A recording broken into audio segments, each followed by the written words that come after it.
Welcome to Expedient Means with Lin Wei and Taiwan Radio. Lin currently resides in China and is the founder and head teacher of Guizhen Philo-Cultural Society. He has extensive experience in Buddhist and Taoist meditation, Qigong, martial arts, and traditional Chinese medicine. To learn more about Lin, please visit his website at www.guizhenhui.net.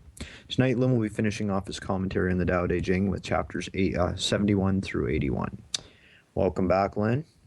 Yes, thank you for listening to chapters 81 to 71. Hopefully. Well, after they listen to the last ones, they may not want to keep going. I don't know. Who knows? That's true. It may be a truth here.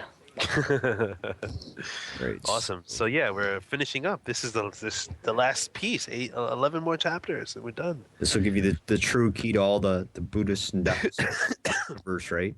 Without That's chapters funny. 71 through 81, you'll never understand the rest. Oh, forget it. You'll be lost. I'll just see in the suffering world. All right, I'm gonna start off here. 71. All right. Okay, let's go. Okay. To know that you do not know is highest. To know. Oh my gosh, I'm stuttering here already today. It's a late night. Let me try this again. To know that you do not know is highest. To not know but think you know is flawed. Only when one recognizes a fault as a fault can one be without fault. The sages are without fault, because they recognize the fault as a fault. That is why they are without fault. Good Lord, try saying that 3 times fast. I was just gonna say that's amazing. He must have had a lot of rice wine writing this one and said, you know what? Let's just throw this in there to screw them up. Yeah. It has no specific meaning whatsoever. But See if they're paying attention. Yeah. So, so actually, it just means nothing. Actually, it just doesn't focus on anything whatsoever. I'm kidding. I love how our serious discussions turn into this. Yeah. This is quite a piece here, even though it's just repetitive. The first line means that when there is a discrimination, a discernment of knowing, then there's a conclusion of what is known. Hence, nothing else can be realized. Once you think you got it, you're not going to be open to anything else. But it says, without conclusive thinking, the mind is not attached, so it doesn't grasp, and thus views of a self are not empowered. This means one has realized that true knowing is without attachments to both the method of knowing and the knowing itself. So hence, humility arises, and it's with that humility one can go further on the path. That's that first line, First line doesn't mean that. The first 2 lines don't mean that crap. It actually made me think of Socrates, and I think the oracle at Delphi said that he was the wisest man in all of Greece, or all of whatever, because he was the only one who professed his own ignorance. So that made him wise. Whenever I hear the word Socrates, the name Socrates, it reminds me of Bill and Ted's Excellent Adventure. Socrates. Socrates. Socrates. So funny. A comedic intervention here. Okay, so the next line. The next line about not knowing but thinking one does as being flawed.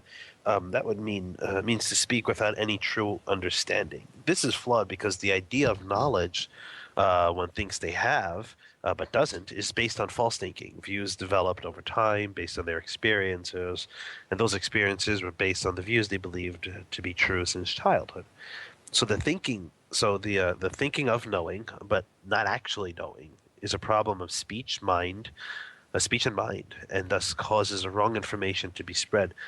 People do this all the times with things they have no clue about, or even about other people, spreading gossip or made up things, stories of people who they think they know but truly do not.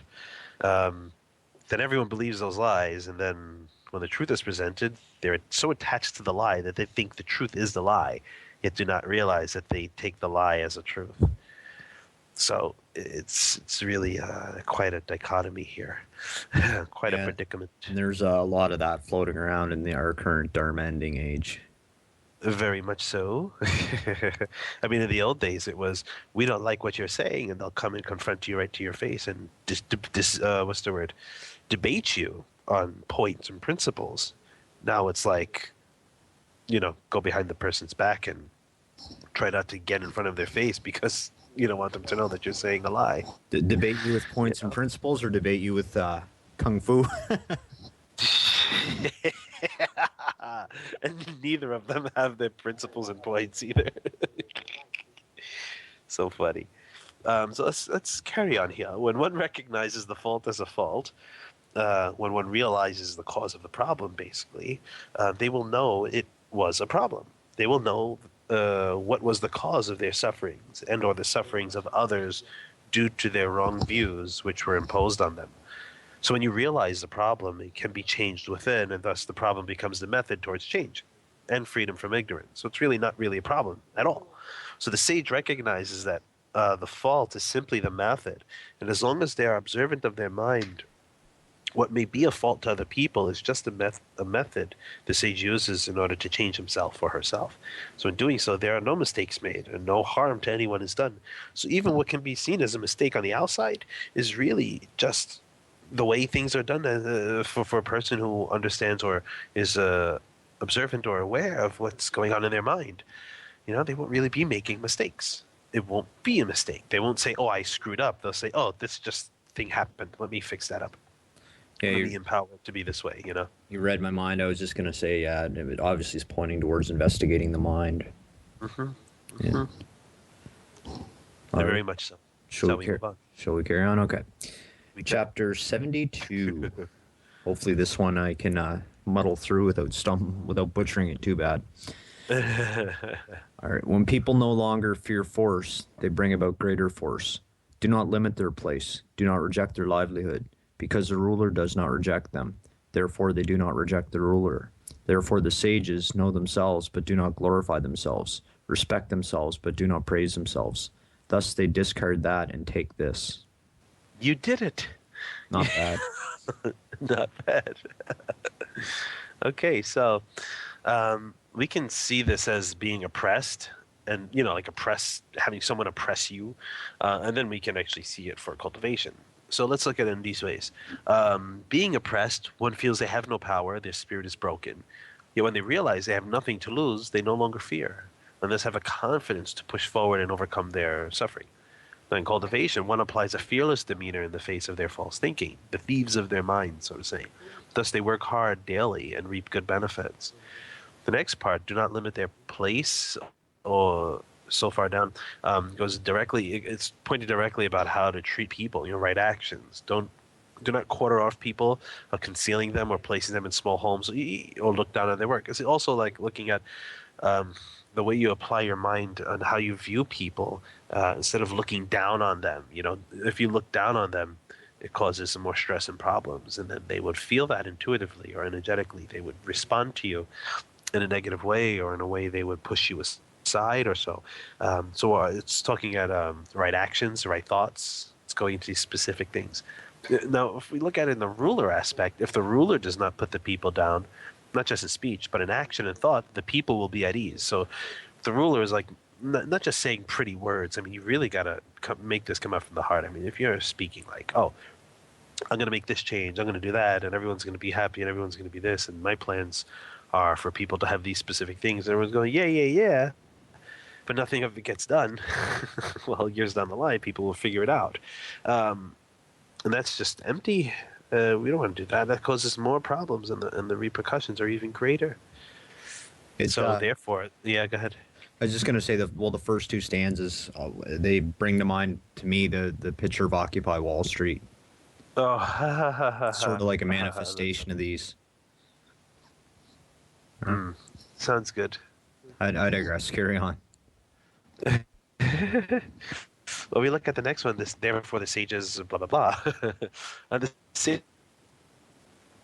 sages know, but in that they realize this knowing does no one any good, unless they realize it themselves. So he doesn't boast for personal fame. It's just the road to problems. They do to others what they want done to themselves. So others naturally flock to them, praise them. But this is just an outcome of true virtue, and not acted out virtue.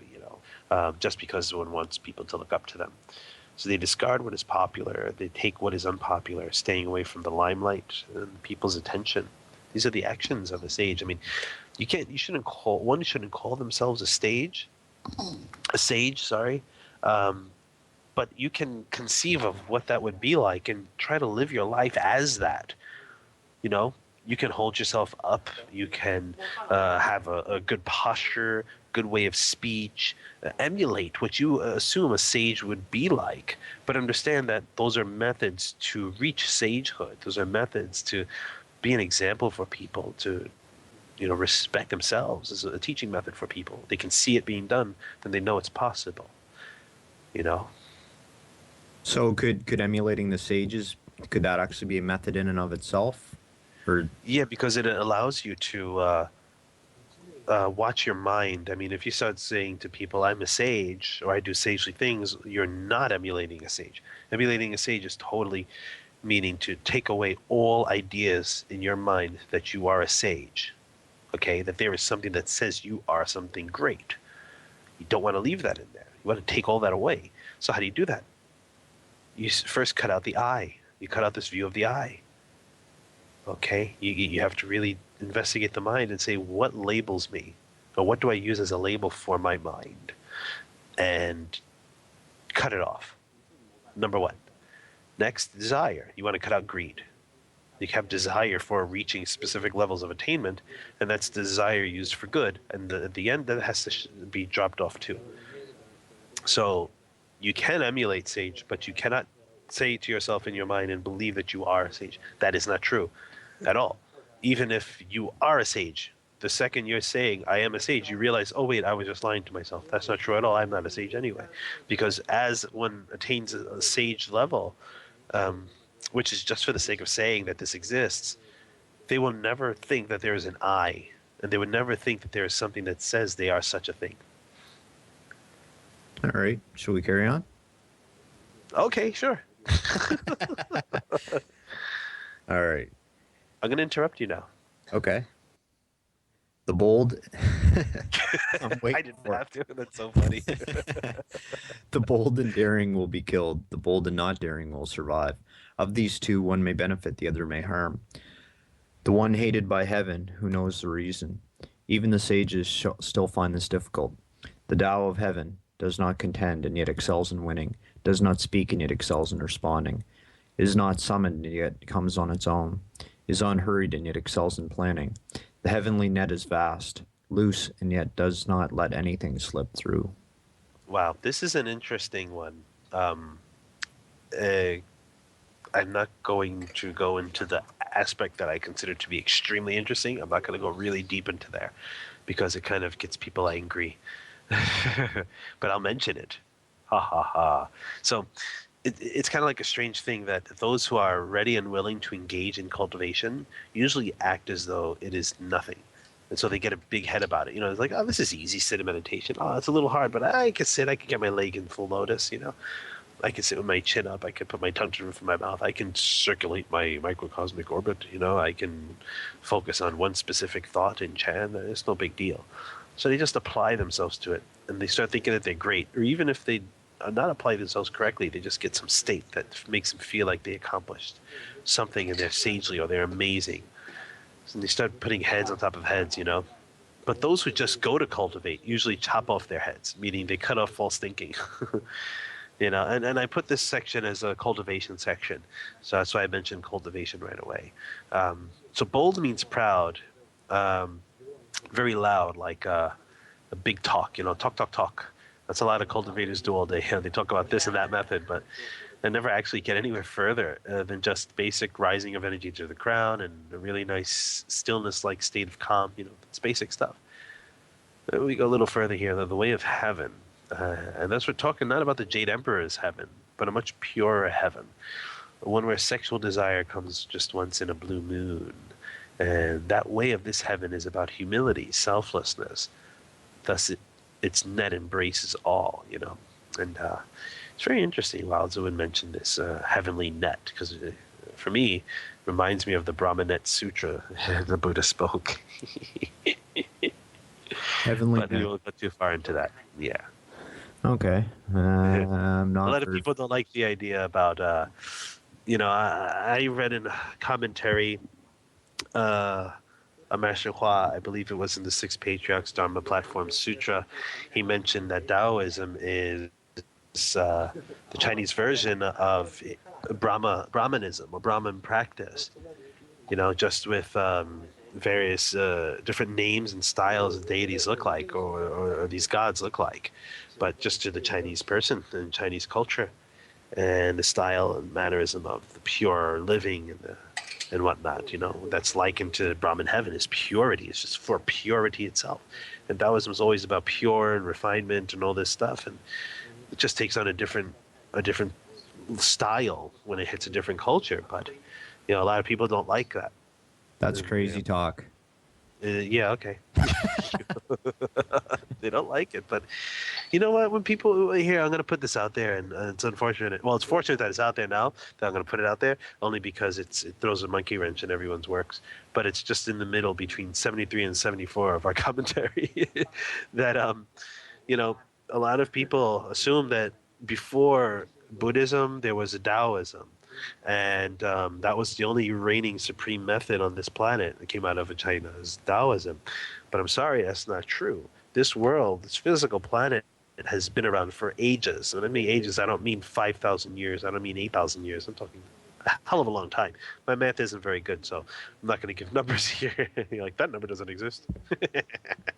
But anyway, how many cultures have existed on this planet? How many cultures have passed over generation to generation? Bits and pieces last into our time now. Our calendar only gives us 2,000 years in the Western world. 2,000. I'm just giving it this 2014, 2013, 2014 next year. But I'm just saying it in a very simple way.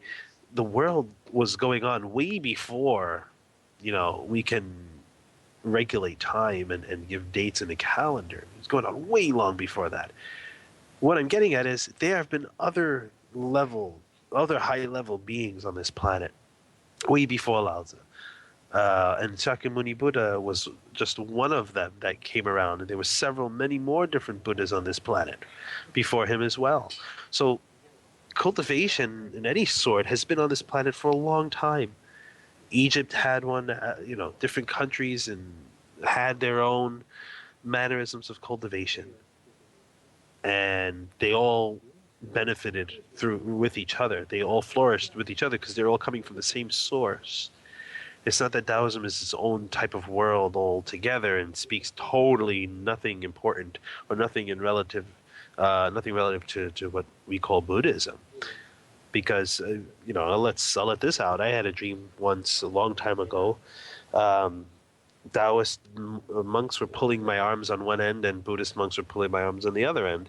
And I'm being thrown back and forth. Which one do I go to? And they're pulling me. Come here. No, come here.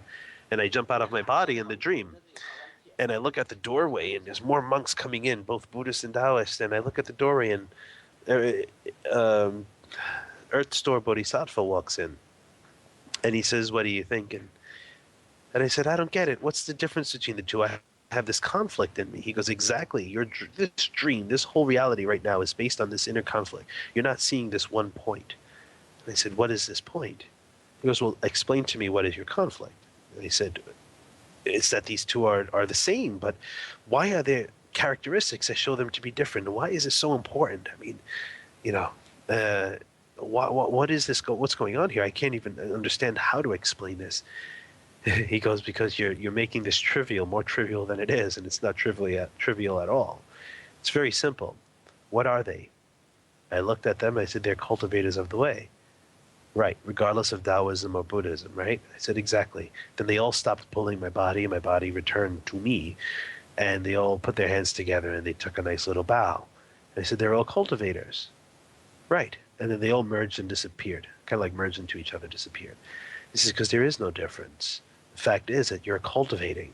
If you can get to levels that your mind can become more refined and more pure, okay, and you can open up your wisdom, doesn't matter what it's called, doesn't matter what kind of clothes the person wears, doesn't matter what kind of practices they do.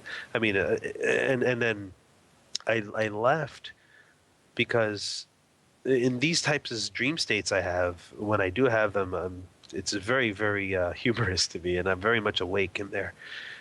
And I turn around and I say, well, I mean, if they're doing crazy stuff like, killing people or cutting animals' throats and drinking their blood and all. He goes, no, those are bad things.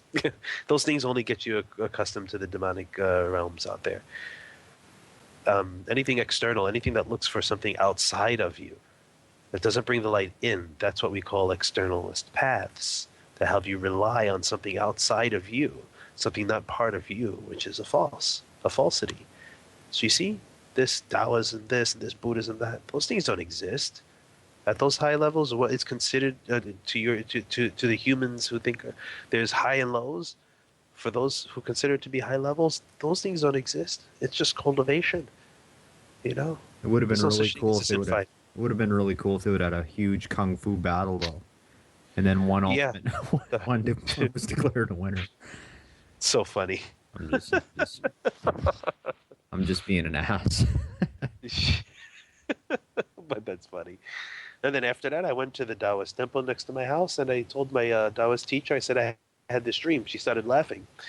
She goes, well, you forget that I read the Shurinkama Sutra, right? I recite the Shurinkama mantra. I recite the Rebirth in the Pure Land mantra from Amitabha Buddha. And when I do the Rebirth in Pure Land ceremonies, I do the Rebirth in the Pure Land mantra from Amitabha Buddha for these ghosts and past ones. I said, oh, wow, that's right. You do this. That's so funny. I forgot that. Then we went to the altar to Master Lu Dongbing, and I looked up, and this is when I took discipleship under my teacher. And she said, what does he say? Does he agree that you can take discipleship? And I looked at his statue, and it was this not porcelain, it was like this paper mache kind of really gigantic statue. The face just became full of like color.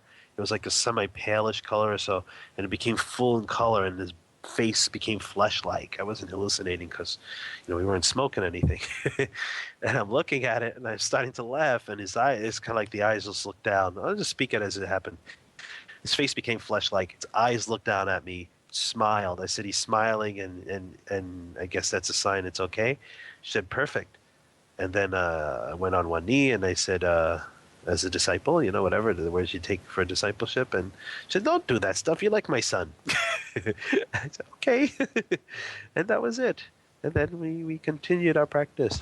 But the point of the story was that cultivation really is not, without these titles, it's just cultivation. There should be no infighting. We should find the benefits in all of these things. Okay. I agree. Taoism is better. Okay, let's go. Okay. Chapter 74. It's so funny. People do not fear death. People do have your death. People do not fear death. How can they be threatened with death? If people are made to constantly fear death, then those who act unlawfully, I can capture and kill them. Who would dare? There exists a master executioner that kills. If we substitute for the master executioner to kill, it is like substituting for the great carpenter to cut. Those who substitute for the great carpenter to cut, it is rare that they do not hurt their own hands. So I guess, Taoism is better. You can just do the commentary yourself. I could, but I don't want to show you up and upset all your fan club. Fan club? What are you talking? I got people who want to kill me. Oh, man. So, anywho. Well, they know where I've lived for years, and they just don't come and do it. Okay, I'll do the commentary. So what this stanza means is Taoism is essentially much more powerful than Buddhism. The end. And you also live forever. It's so funny. I'm seriously joking here. It's so funny. I mean, I'm not saying that it's a false statement or it's a true statement. It's just funny how this whole thing is happening. Okay. So, when people have no attachments, there is no self. Hence, no fear of death and no way to control their minds and hearts. So, since people have attachments, they fear death. One could say, since this is the way of society to have attachments, then they would fear losing them. So then control is easier to be had, But when this happens at the social level, where people spy on each other, These people are doing the work of the government, basically, and indeed will end up with loads of problems later on. I mean, you're the best friend of those who need your help to spy on other people who are just like you. Eventually, you will get spied on. Eventually, you will have more problems because your standard or your position is very fragile. You know, it's you do one thing out of place and forget about it. It's like that old saying where when the Nazis came to take the gypsies, I didn't speak up, and when they came to take the Jews, I didn't speak up, and when they came to take this group, I didn't speak up, and then when they came to take me, there was no one left to speak up. That's so funny. There you go. I mean, really. So, on another note, we put this in cultivation. Then you have no fear of death. If you're a cultivator, basically you want to not fear death, but you don't want to sit there and be lax in your cultivation. You know, um, so you don't have a fear of death. No false thinking. The false thinking has already been put down, and views have been put down. It doesn't mean all cultivators are like this. It just means that you may get to a point where this is a realization for you. At this point, your false thinking mind. Um, and demons alike, they can't hurt you, they can't interrupt you, they can't throw you into a sideward path. Lao Tzu speaking here that the false thinking mind grasps and makes more false thoughts. So no need for you to be caught up in that work. If you do, more and more problems arise. And since most people do give into false thinking, uh, well, you can just take a look at our world and societies and figure out what's happening there. you know. That's it. I'm sorry. Yeah, you want more? Do it yourself. I don't want to show you up. I'll go on to chapter 75. And I want to excuse myself, everybody.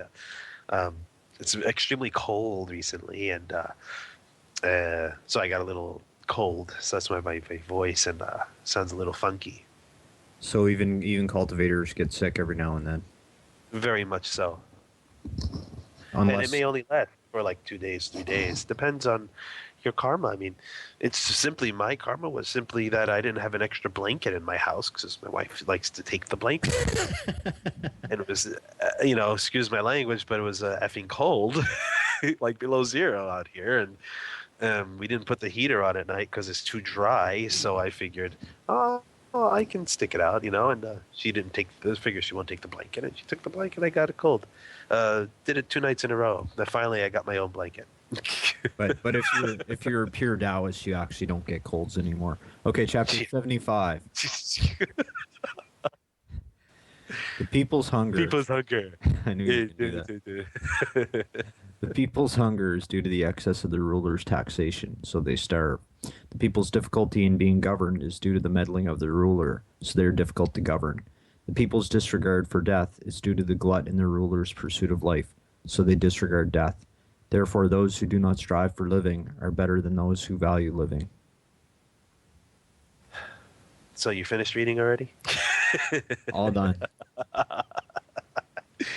Coming to the close of this commentary, and now your true intentions come out.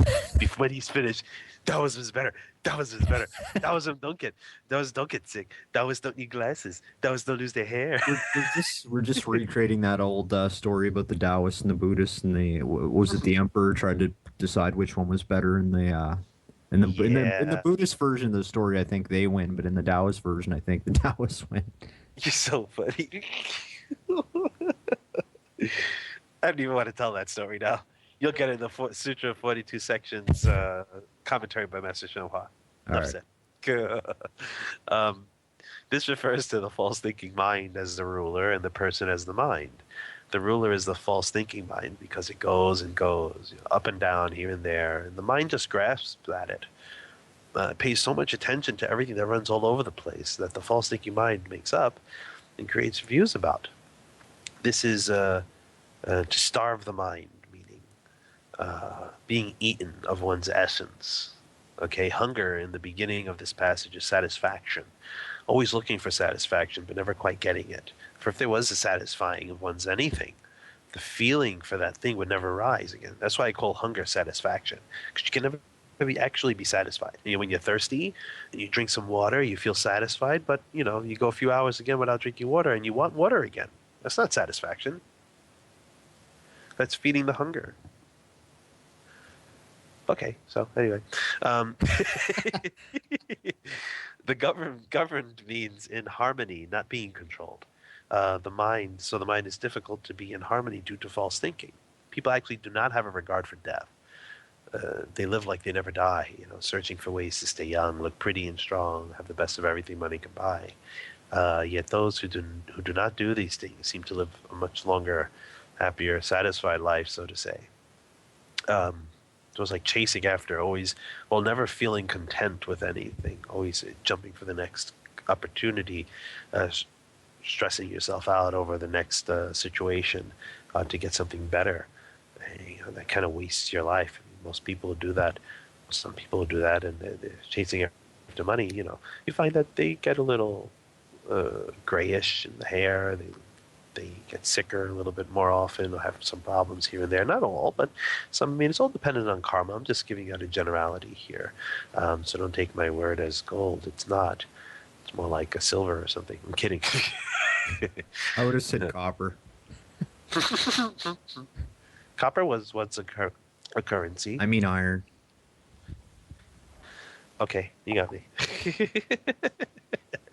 No, you know what? When I was reading this, what came to mind for me was obviously they're talking about three different things, and I was thinking of the three Donchens. Okay. So each one sort of references one of the Donchens, like the people's difficulty in being governed. I would say would be the heart center, and the ruler's taxation. I would have thought the sexual center, and the pursuit of life, the intellectual center. Okay, you That's can do that too. one interpretation, more mundane, I guess. Yes. Yes. And no, not mundane. I mean, it can you can be putting it that way in the cultivation version of this commentary. We can look at it that way as well. In the other aspect of cultivation of this commentary. Yummy. 76. You want me to carry? Okay. All right, let's see if we can do this. While alive, the body is soft and pliant. When dead, it is hard and rigid. All living things, grass and trees, while alive, are soft and supple. When dead, become dry and brittle. Thus, that which is hard and stiff is the follower of death. That which is soft and yielding is the follower of life. Therefore, an inflexible army will not win. A strong tree will be cut down.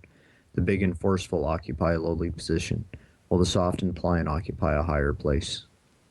Very cool. I love this one. This is real martial artsy too. You can use it for that too, like wartime strategies and martial arts and stuff. When I was reading it, it reminded me of the Tai Chi practice as well. But anywho, if you want to see this as a strategy, for wartime stuff or martial arts, that's good. But we're not going to talk about it that way. Usually it has no use for people nowadays with technology. You don't need a strategy. You just need to find the place with your radar and shoot something at it. Just no matter where you are, you're going to get bombed. It's kind of that simple. I'm in the mountains. No one's going to find me. Boom. Now it's flat plains. Well, but you could apply to diplomacy, right? Don't be too rigid in your diplomacy. Be soft, and then you won't get bombed. Probably, if you give in. I'm kidding. But then we can go back to the other commentary in the Tao Te Ching. I can't remember which chapter it is, where the smaller can absorb the larger and influence the larger, right? So not all things are as simple as they seem. Yes. Anyway, I digress. Carry on. Okay. So this whole piece is pointing to dualism and how to cancel it out by applying hard work to develop strength. So the effort and practice becomes effortless. And then the mind can concentrate without obstruction. And either sitting, standing, walking, or lying would not be a nuisance. Thus one can reach non-discriminative state, which can only be realized without force or false thinking. You can't make yourself relax. You can't make yourself cut off attachments. You have to cultivate and let them go on their own. The more you force it, the more you push it, the more they stay. When you persist what you resist, eventually it'll go away. If you resist what you persist, it'll stay around longer. You feed it fuel on the fire. Yummy. Your commentaries are getting shorter and shorter towards the end.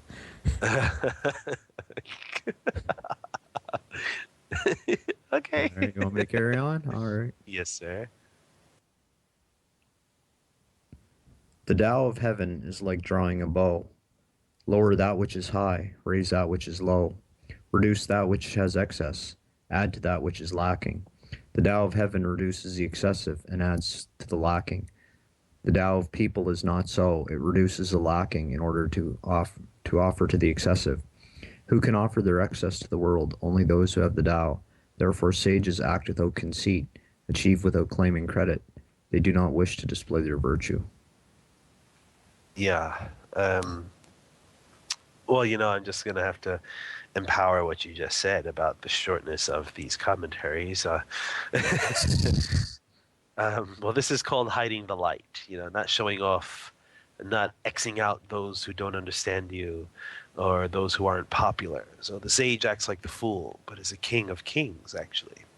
This whole passage, excuse me, whole passage can go into cultivating energy, but that's not so important. It is directing one to realize that any skill realized from practice, from cultivation, is just because of practice. It is nothing special. So don't show off. Do not think you're great. Okay, next. Wow. All right, I'll carry on. Oh, you're gonna hate me on the second to last one. Wait for it. Wait for it. Nothing in the world is softer or weaker than water, yet nothing is better at overcoming the hard and strong. This is because nothing can replace it. That the weak overcomes the strong and the soft overcomes the hard, everybody in the world knows, but cannot put into practice. Therefore sages say the one who accepts the humiliation of the state is called its master. The one who accepts the misfortune of the state becomes king of the world. The truth is like the opposite. So the opposite would be that you stand in front. You stand at the very, very tip of a gigantic boat called the Titanic, with your arms spread out, saying, screaming, "You're king of the world." Yeah, pretty much. Or you can say, you can put water into a cup. It becomes the cup. You can do all that thing too. The Bruce Lee thingy. But I digress. It's just simply it has just been simply intellectualized, this passage and principle, not actualized by most people. Accepting humiliation means realizing one's ignorance. Thus one can become the master of their false thinking mind and put an end to it. Accepting the misfortune means to realize that one's causes and conditions are what their quote-unquote bad situations are. Then they can change and realize true wisdom. This is being king of the world. And what is known as the truth is actually not. And what isn't known as the truth is. It's all cultivation talk. It's all cultivation. This chapter too has almost become like a cliche. It's like in every martial arts movie, you all be like water. Water overcome the hard. I don't know. It's a cool chapter, but unfortunately, as I said, it's just become too cliched. It's been worn too long. That's why, right? That's why I say it's been intellectualized, but not really actualized. I mean, people are going to think, oh, they'd be like water, and then they're going to become some great special fighter with some great, wonderful skill, and like they watch a movie and see this being taught or see something to this extent, and they see the main character practicing, and to them watching the movie, it's like they only been practicing for 3 days, and they're some awesome person. So they think, oh, I practice something and in 3 days I'm going to be wonderful. But no, these things take a long time. Movies just speed up the process. It's not real. You got to go for years of practice. I mean, years of practice. And then it's not even certain you get it. I mean, even Yang Lu Chan, who studied the Chen style from the Chen family in Chenjiagou, he studied, I believe, was it him? Another teacher. I don't remember now. But there was a story that there was a person who went to Chenjiagou, the Chen style home of Chen Taichi Chuan, and studied for like 6 years, and then left, went back to wherever he was, I think Beijing, and then did okay, fought pretty well, handled himself, and then one person just beat him up and said, "You're not good enough," and then he went back and studied for another 6 years. and he handles himself really great. And then he went back again after someone said he wasn't good enough and beat him up or something, and he went back for another 6 years. And when he came back to Beijing, he was like really amazing fighter, but really well in cultivation as well. So, um, these skill developments take a long time. There's no McDonald culture of martial arts, truthfully, but there is nowadays.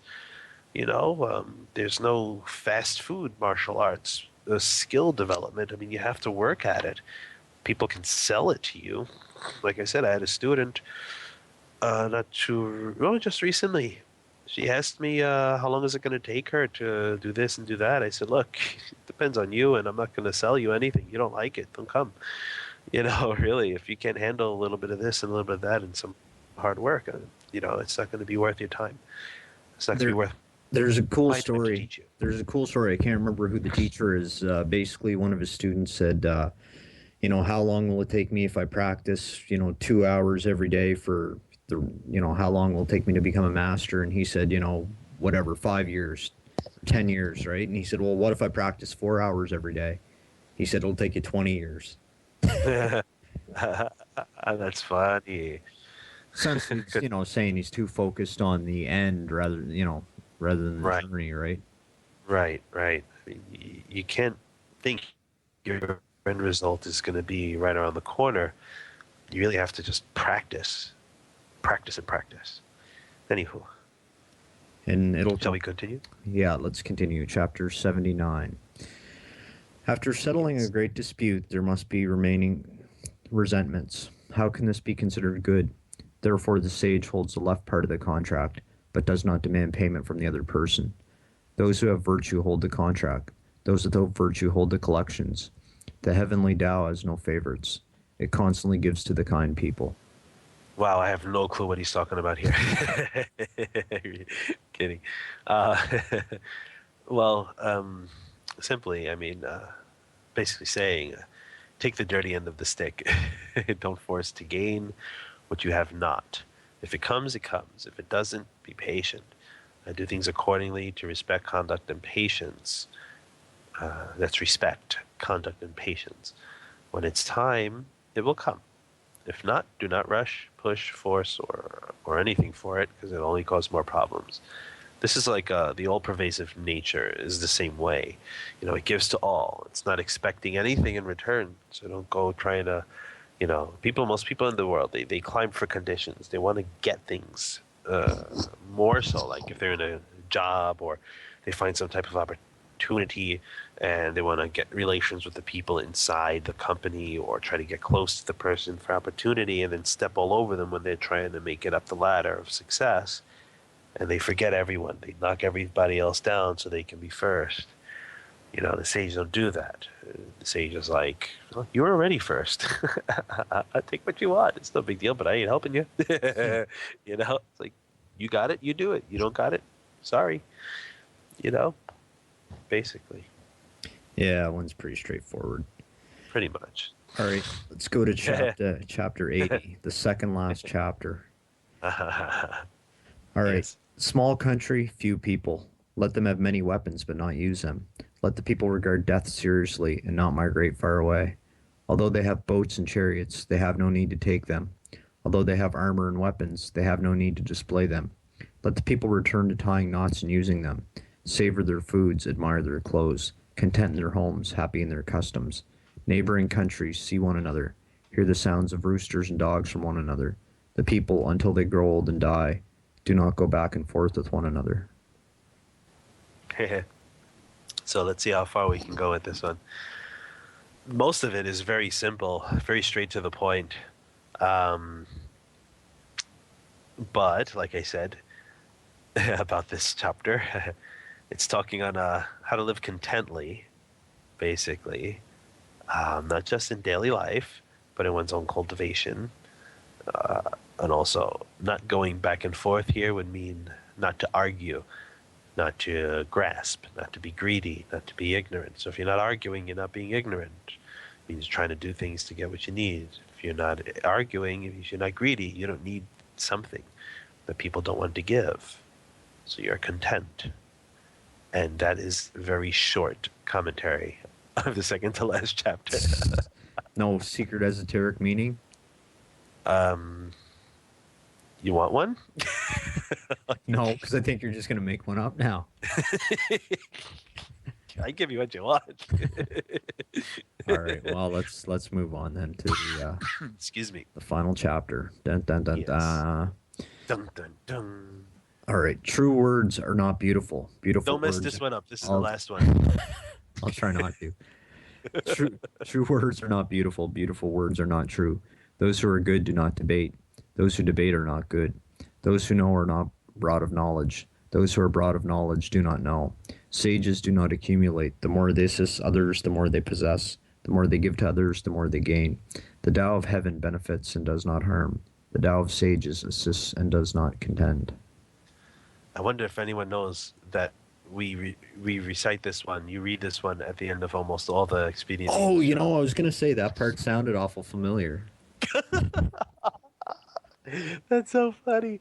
I think we stopped saying this one for a while. You throw it in quotes of the Big Trouble Little China. Remember? Yeah, actually, I That's so. actually had a quote like a new one for today, but you kind of ruined the surprise now. So Ah. Okay, we can edit this out. Kidding. Okay. you know what? Wow. Wouldn't that be cool though if we left out the commentary for the final chapter and just left people guessing? You know what? Let's just do that. We'll leave it at like, we'll leave a silence for about 5 minutes, and then we'll do the commentary. The people can play it backwards. See if Yeah, there's any other meaning in it. it's a secret hidden message. Yeah.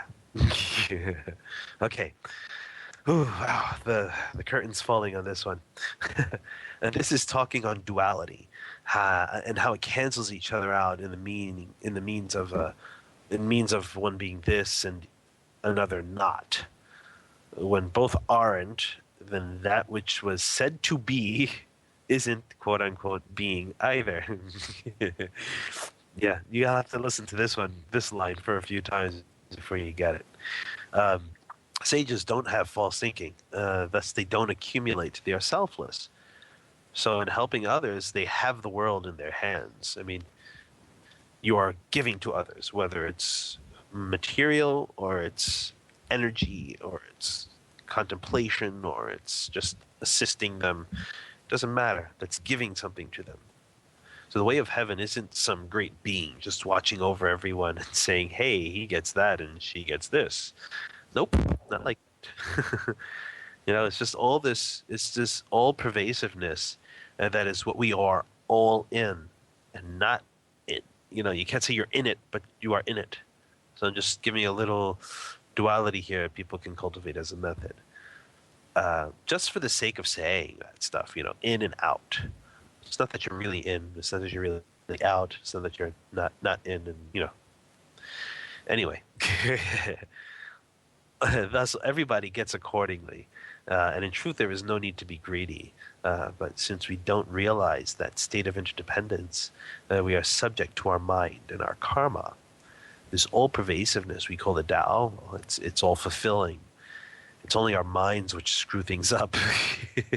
And people would turn around and say, oh, well, I wanted a house and the Tao didn't give me a house. Jeez, I just slap myself in the forehead and go, oh man. Or I need food. Tao's not just going to all of a sudden, poof, there's food. Sorry, but it doesn't work that way. And if someone thought it did that way, that's just not the way it is. It's your mind. You have to learn how to make the flow. You have to learn how to create this flow instead of going with what just comes at you and you think that it's some natural force just throwing things at you. It is a natural force, but it's nothing separate from you. It's from your own mind. Everything comes from the mind alone. So you've got to be really clear on what it is that we're putting in our mind. Then we can actually understand what going with the flow means and then how to change it. And then you create your own flow. I mean, that's being extraordinary. But going with the flow and knowing what's going to happen and how to do this and how to do that and how to get what you want, that's ordinary. We can do that. Extraordinary is changing the whole entire thing. Our karma, our mind, everything. So, in summary, Buddhism is a false path and Taoism is a true path because the name Taoism essentially means the way, right?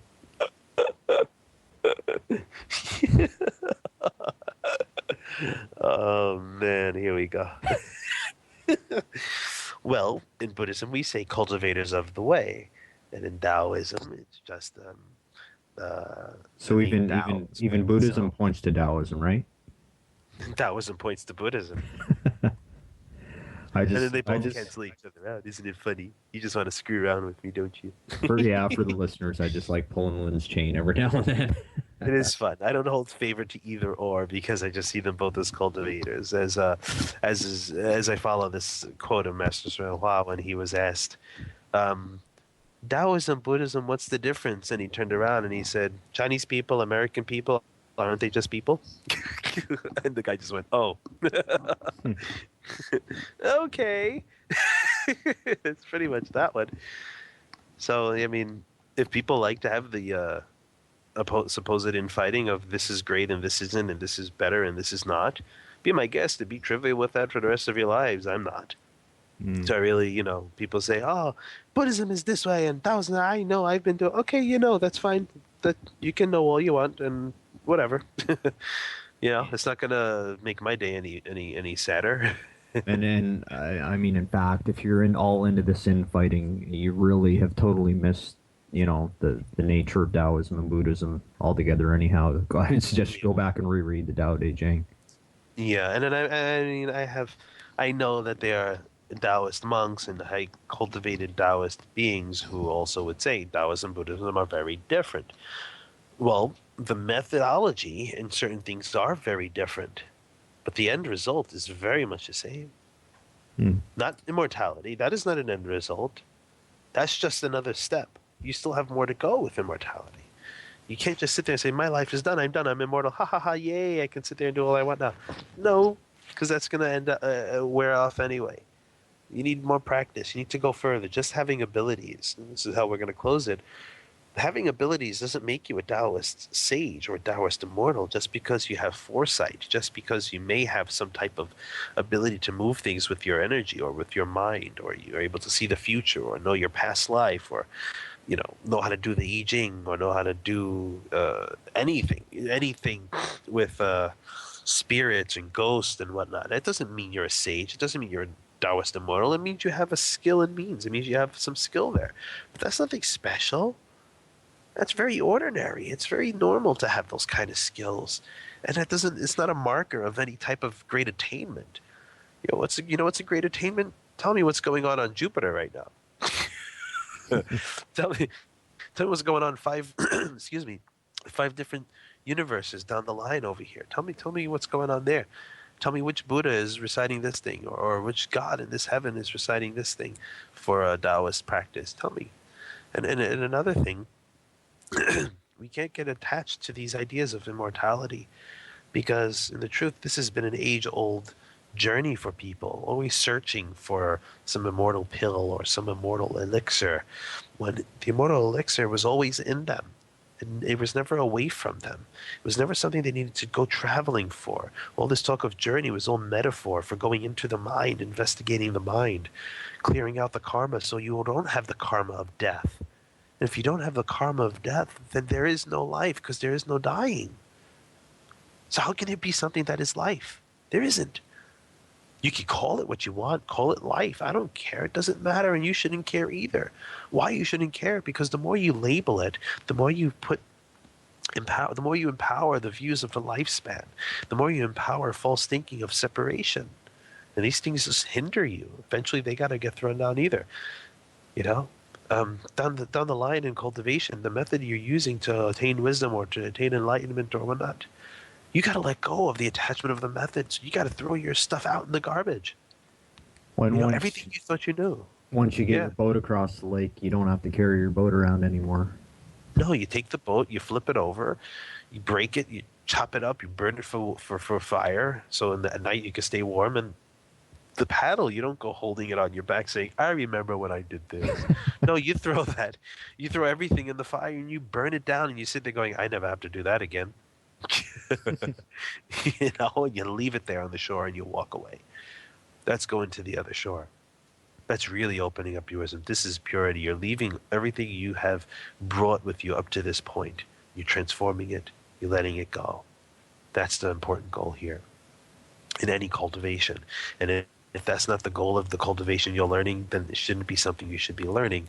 If you're not clearing out your mind, if you're not understanding what true nature is, if you're just sitting there putting down different types of cultivation texts, that's not conduct of a pure being, whether Taoist, Buddhist, or whateverist. It doesn't matter. That's not the conduct of a pure being. I mean, I have a friend who was my Dharma brother. He still is my Dharma brother, even though he decided to cultivate Islam, Muslim practice.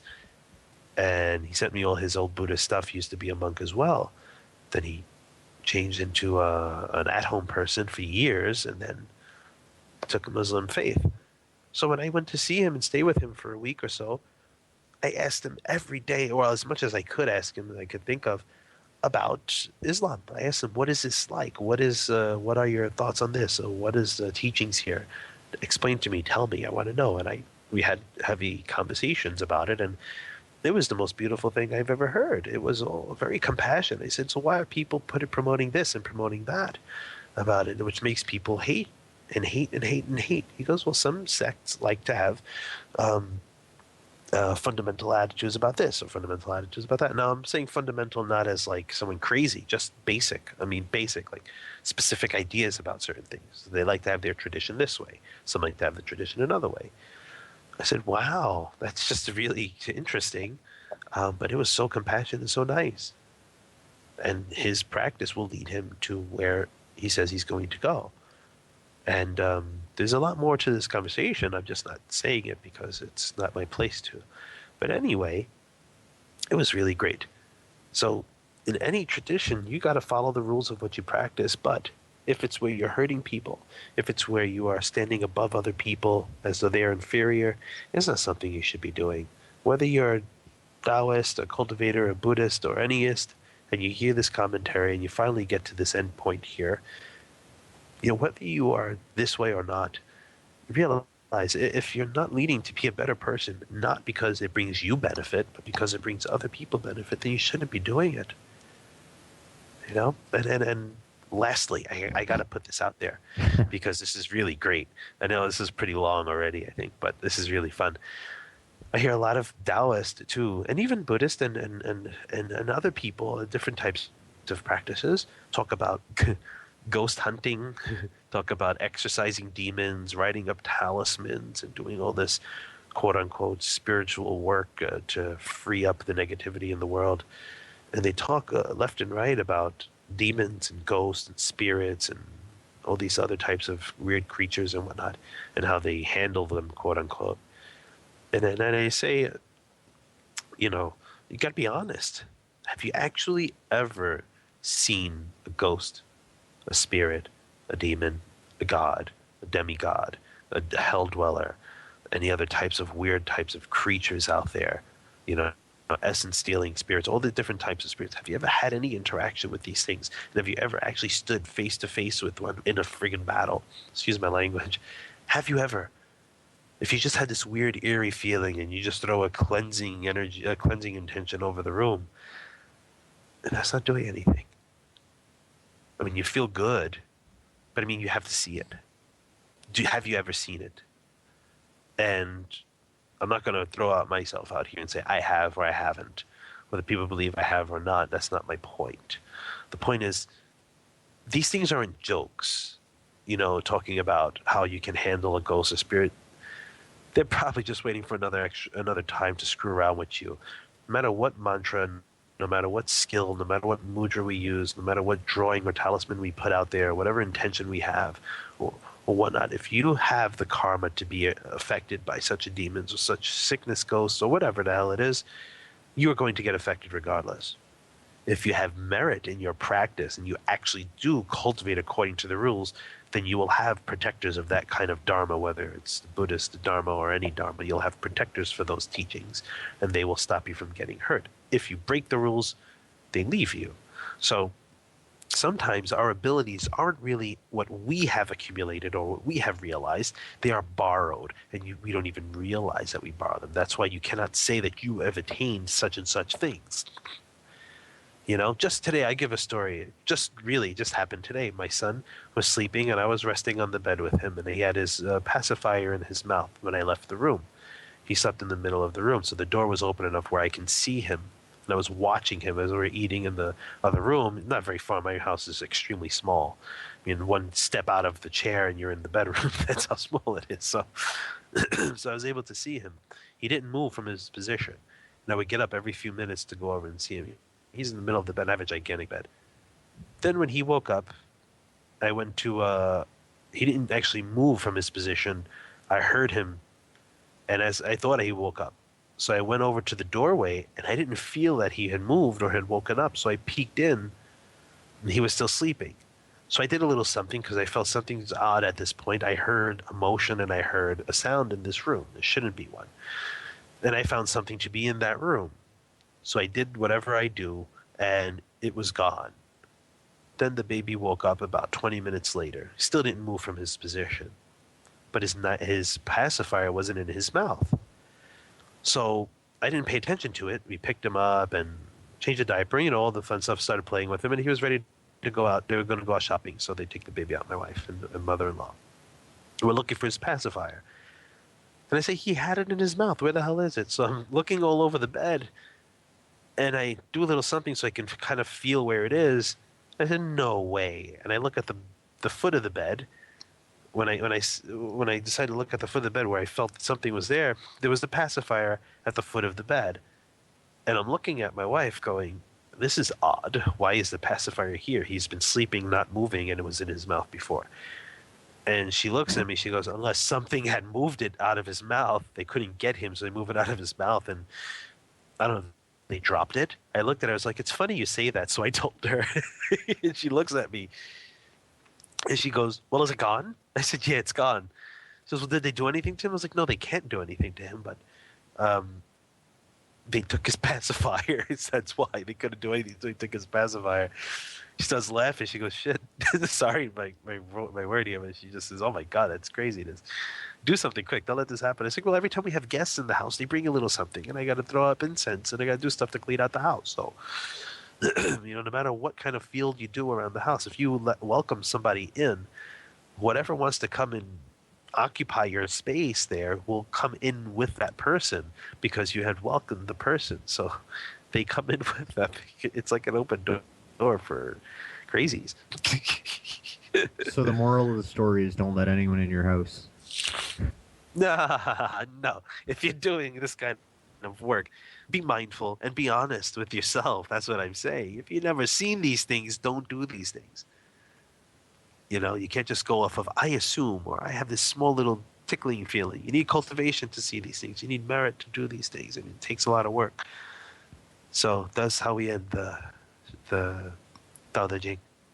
Fun. All right, very good. Cool story. Thanks, Lynn, and thank everybody for their patience with our long-winded commentary on the very short Tao Te Ching. You know what? Yeah. We'll end this with twerking by Miley Cyrus. No, I'll end it with the final quote here.